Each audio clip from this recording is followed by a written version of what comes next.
قال انا المسعى نتاعي باش نوفق ما نجحش معك انت، لانك انت متخذه موقف سابق ولك الحق في ذلك. ماهوش موقف، ولانك انت جي ارغيومونتي ناس عبد. انا ما رديتش وسكت، انا سكت. تفضل كمل نسمعك. لا لا لا كم قلت لك جي ارغيومونتي، انت قلت موقف مسبق موقف مسبق. على كل حال كي تسمع اذا كان تاذن لي باش نتكلم لازم نقول لك ان بالنسبه للمغالطه الاولى مش غريب من شخص وقف فهمه وادراكه في عام 60. سيادتك انت قاعده تحلل في العالم الان على حسب المقولات اللي كانت قائمه عام 60 واللي كانت تقدم العالم وتقسم فيه على كونه فما يسار ويمين. هذا احنا جاوزناه، راح مع سقوط حائط برلين وسقوط الاتحاد السوفيتي وتغيير الأحزاب السياسية الشيوعية أسمائها، ما عادش الآن فما يسار ويمين، فما ناس متقدمين تقدميين وفما ناس رجعيين. واليوم الاتحاد هو متاع التوانسة الكل مش متاع اليسار. اليسار اللي ربما يكون فشل سياسيا ما يلزموش يلوج جحور يختبئوا فيها ومن خلالها ينقضوا على نضالات الأمة ليفتكها.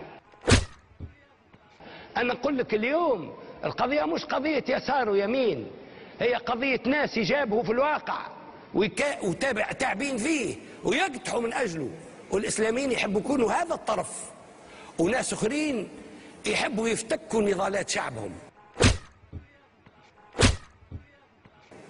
انا ما نتهم حد. شكونهم اللي ساخرين؟ من فضلك عايشه اللي شكونهم اللي ساخرين باش نجم نفهمك، سينو ما نجمش نفهمك باش نجم نتبع. لا تبعني كيفاش باش نتبع كي تقول لي باش شكونهم الناس الاخرى؟ انت ماكش قادره باش تتبعني. اي قول لي ما يصيرش. علاش مش قادره باش تتبعني؟ لان انت جايه لهنا بفكره مسبقه. انت جاي بالتمبري نتاعك، انا مانيش جاي بالتمبري نتاعي. انا جاي مواطن تونسي الناضل من اجل تونس، ما عندي مشكله لا مع اليسار ولا مع اليمين، وماني منسحب حتى شق دون شق اخر.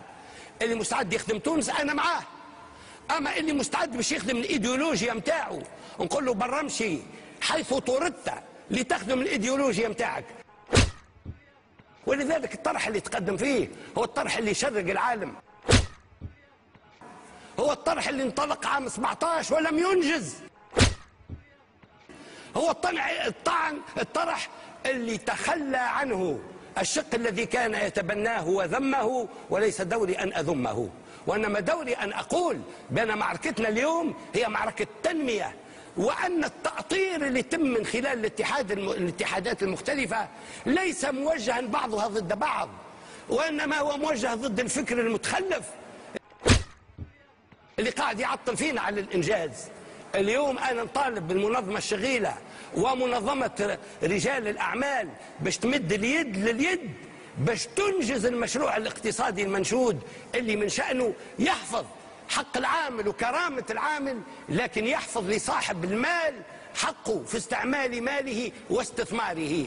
واحنا ماناش كابيتاليست كما سيادتك انت قاعدة تقول، والبلاد ما استقرتش. نحكي على البروغرام الكتورال يا استاذه، ما عندناش بروجرام. البروجرام اللي عندنا هو بروجرام الناس الكل. الناس الكل وقت اللي هبطت وشطت في الوعد وهو خطا، ولست مع هؤلاء، وهؤلاء كذبون جميعا. اللي وعدوا الشعب وما انجزولوش كذابين، اللي وعدوا بالخبزه ب100 مليم، واللي وعدوا باش يبني 1000 دار، واللي وعدوا باش يخدم 100,000، الكلهم كذابين في الوقت ذاك. اليوم نقول لك الوعد هو حسب المعطى الموجود، اللي قاعد يمارس في الواقع يلزم يدرك اشنو هي العقبات اللي قدامه. فما عقبات كبيره قدام التوانسه، وسيادتك انت اذا كان يحرقك الحليب كما يحرقني انا على تونس، انا اللي قاعد نتكلم في الكلام الهلامي، لو كان يحرقك الحليب راك هبطت صفنت على يديك، هم مصفونين بعدها.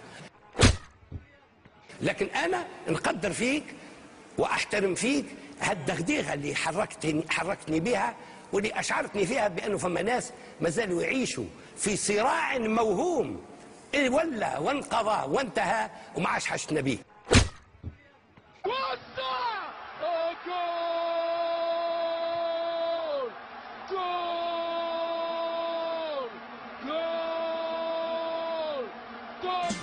لا تتنهد، لا تتنهد، بعد شوية الضحكة تعود، والنار اللي بصدرك